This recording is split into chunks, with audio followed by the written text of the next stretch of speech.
Woo! Ibuki! Oh my god. Alright.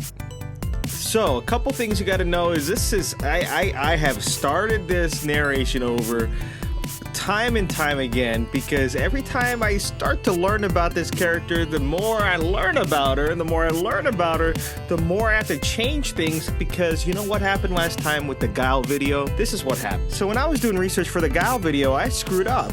And I didn't realize that one of the Street Fighter Alpha games is not considered canon. Thankfully, because of this comment here, I realized that, you know what, I could step my game up. I could step my game up for Brainal. And for the record, Neoxin, if I'm pronouncing that correctly, I really like the way you worded your criticism. It was very respectful criticism. And you know what, I really appreciate that. My hat's off to you. When I first started making this video, I used the same sources that I used last time for the Guile video.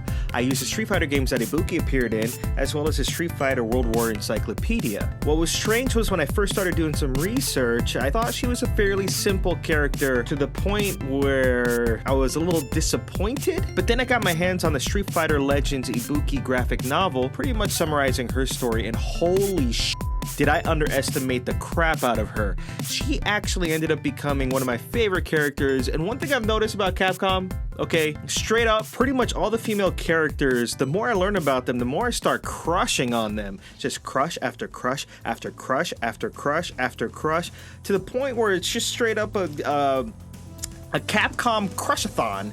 It's just ridiculous. But anyway, back to Ibuki. To start to learn about her history, it's very important that we know about two rival ninja clans in Japan.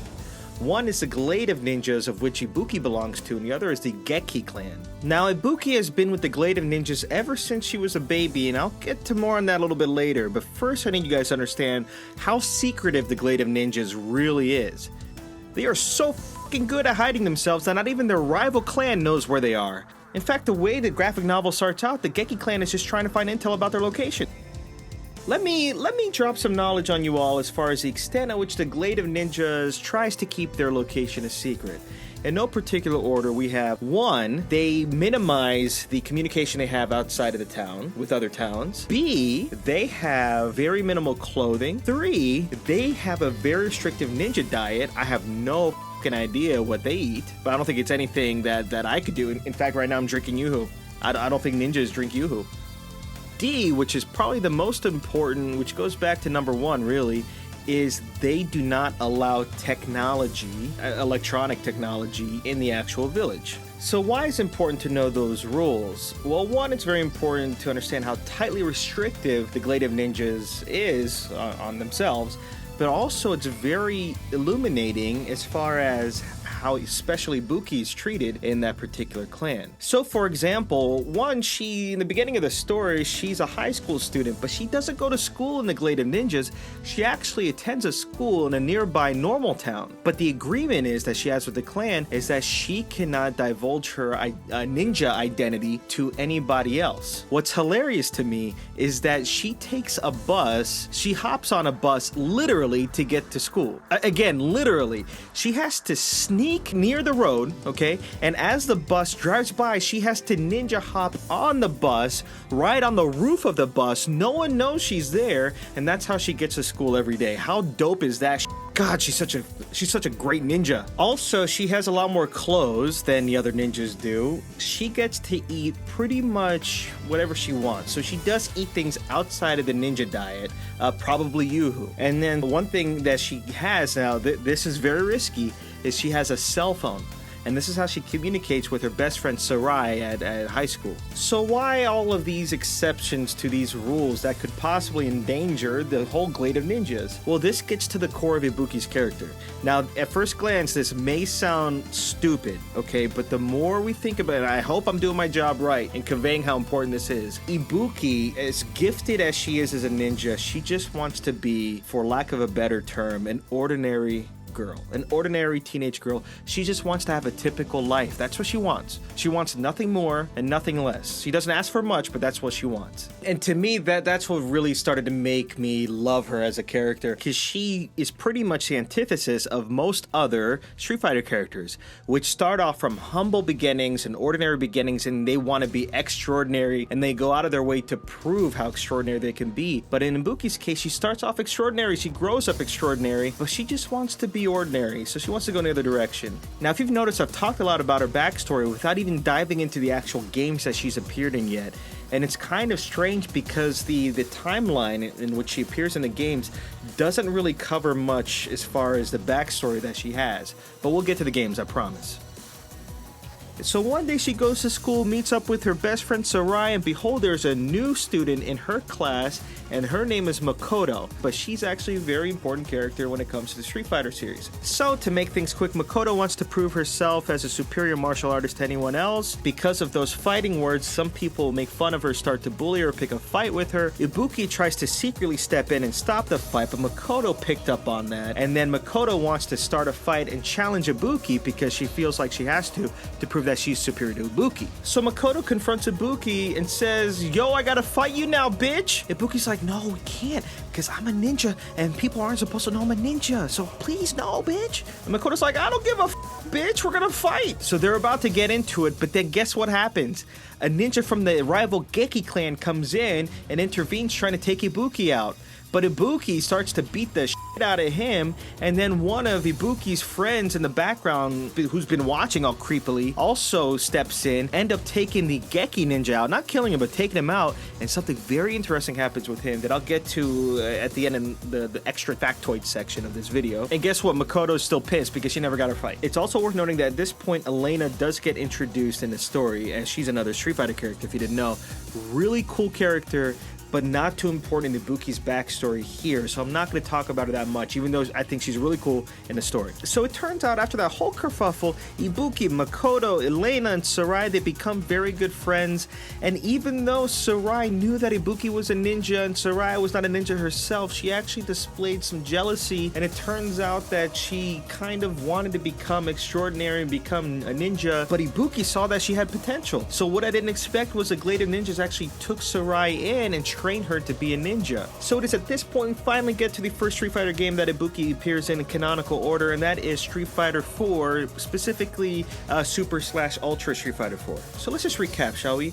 At this point, both Ibuki and Sarai are still in high school, yet this is after Sarai has been accepted into the Glade of Ninjas for ninja training. And Ibuki comes across her most important mission ever. You guys want to know what it is?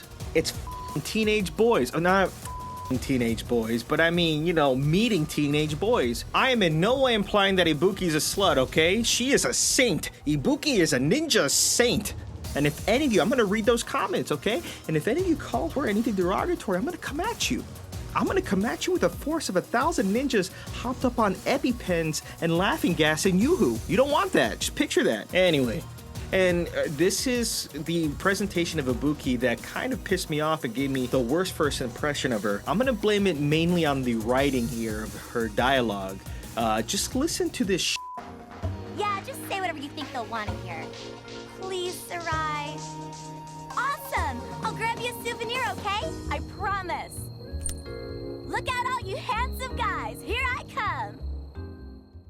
This does not do her character justice. Now, I understand adolescence and hormones and all that stuff, but just the presentation I thought was just of that is a little stereotypical in my opinion. So the only thing that's really worth mentioning in the campaign of Super Street Fighter 4 is that this is where Ibuki first meets Sakura, who's an awesome character in Street Fighter 4. She's obsessed with Ryu, but she's got heart, that one. So of course they're gonna fucking fight. Like I said before, it's a fucking Street Fighter game. They're gonna fucking fight, but guess what the stakes are? If Ibuki wins, Sakura has to introduce her to some cool boys. Cool boys. And so because of this, I'm not even going to mention Seth. I don't even know how she came across Seth at the end of the campaign. Doesn't make any sense, but whatever. So for Ibuki, this is where the storyline gets a little cloudy for me during Street Fighter V's story, because again, this is after Street Fighter 4. before Street Fighter 3. I have not seen any details about the cinematic story coming out pretty soon. So again, everything I'm saying right now is based off of the story modes that shipped with Street Fighter V's launch. So from what I've been able to gather is Ibuki's story is tied to two of the characters' story modes. One being Karin Kanzuki and the other one being Armika. So let's start with Karin really quick. If you don't know, Karin is a member of the richest family in the world, the Kanzuki family. They're so rich that they're working on a space exploration program, but also what's mentioned here is that the Kanzuki estate is trying to create a world martial arts tournament to find, I guess, who the best martial artist is. I don't know if this has anything to do with the Illuminati, so that remains to be seen. But at the end of Karin's story mode, they do refer to an appointment they have, or they're trying to reach out to the Glade of Ninjas to see the best that they can offer for the tournament. And that's pretty much it. Now, when we hop over to Rainbow Mika's campaign, and you guys know I love me some Armika, at the very end, they actually show some dialogue between Armika and Ibuki. They're both hanging out at the Kanzuki estate. Armika just learned the muscle spirit, and then Ibuki's just trying to do her thing being a teenage girl. Armika's desperate to teach somebody about the muscle spirit, and Ibuki's there, and Ibuki doesn't give a f***. And that's pretty much the extent of all the mention of Ibuki and the Glade of Ninjas in Street Fighter V at launch before the cinematic story mode comes out. And now we move on to the Street Fighter III era. Now, from what I understand, there are 3 Street Fighter III games, and the only one I had a copy of was the Street Fighter III Third Strike. But apparently in the second game, the Glade of Ninjas sent Ibuki to find something called the G file. The G stands for Gil. Now, if you remember Gil from Guile's video, Gil is the head of the Illuminati and the older brother of Urien, which again is going to be another DLC character coming out later this year. Ibuki fights Gil, Ibuki defeats Gil. Gil willingly gives Ibuki part of the G-file. He's not worried at all because apparently the only person that can read the G-file is Gil.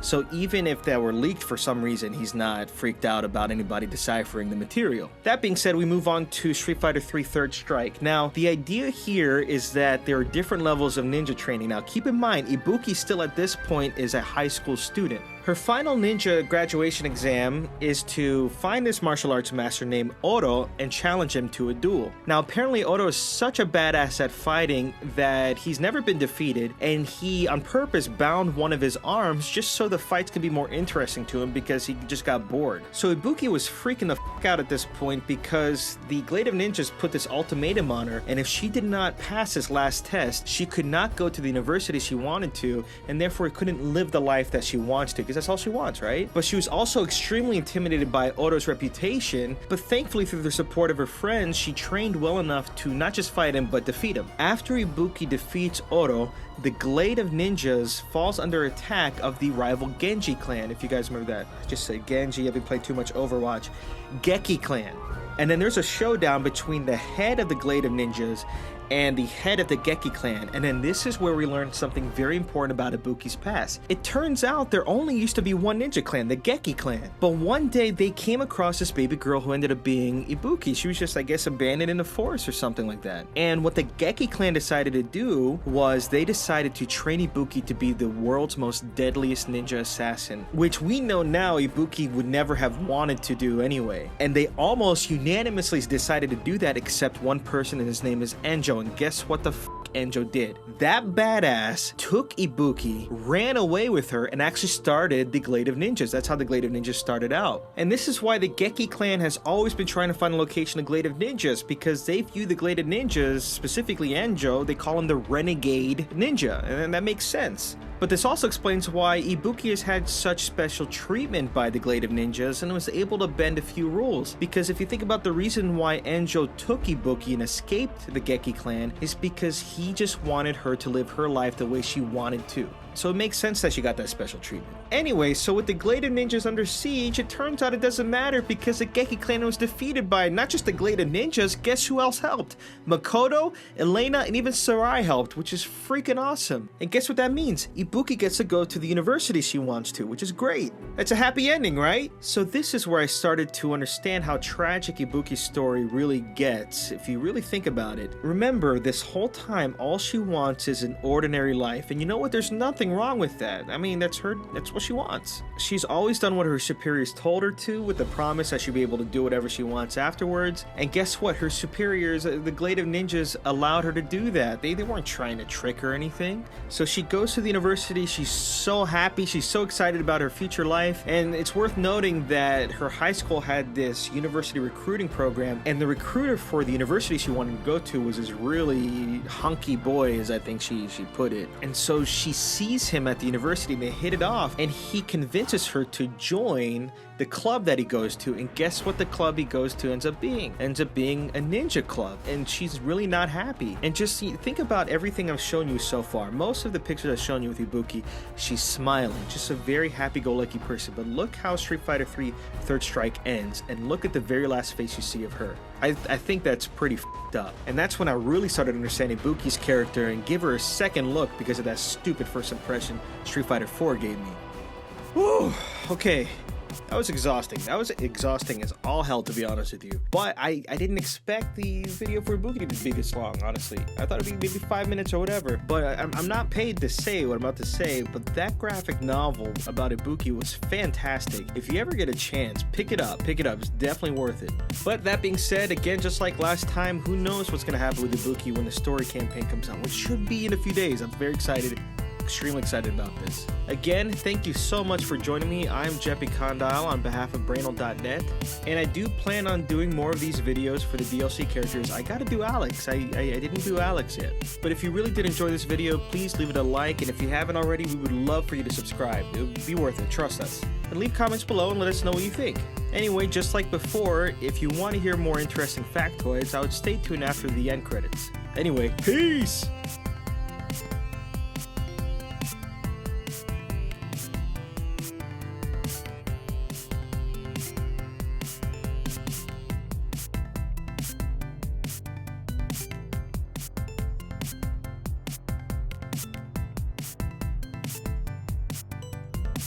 Fact number 1. Ibuki has a pet tanuki called Don, often referred to as Don-chan, who always wears a red ribbon on his tail. Fact number 2. Ibuki has cleared any rumors of what she actually wears underneath her gi. She says, and I quote, "I actually wear underwear underneath my gi. Look at this diagram here." I can't show you the diagram. It rides really high, but rest assured there is something under there. Trust me, I'm not going to fight too well if I'm not comfy. Fact number 3. According to the Street Fighter World Warrior Encyclopedia, her birthday is December 6th. Likes include Don-chan, roasted sweet potatoes, and midwife toads. Her dislikes are ninja training and detention. Fact number 4. Do you remember that one ninja from the Genki clan that attacked Ibuki while she was about to fight Makoto for the first time? Well, he was actually arrested and he was supposed to go under trial. And guess who the prosecuting attorney would have been? Miles Edgeworth. If any of you don't know who he is one of the main characters in the Ace Attorney series starring Phoenix Wright. And this makes sense because that's a Capcom property as well as this. Well, anyway, that's all I got for now. Everyone, take care. Later.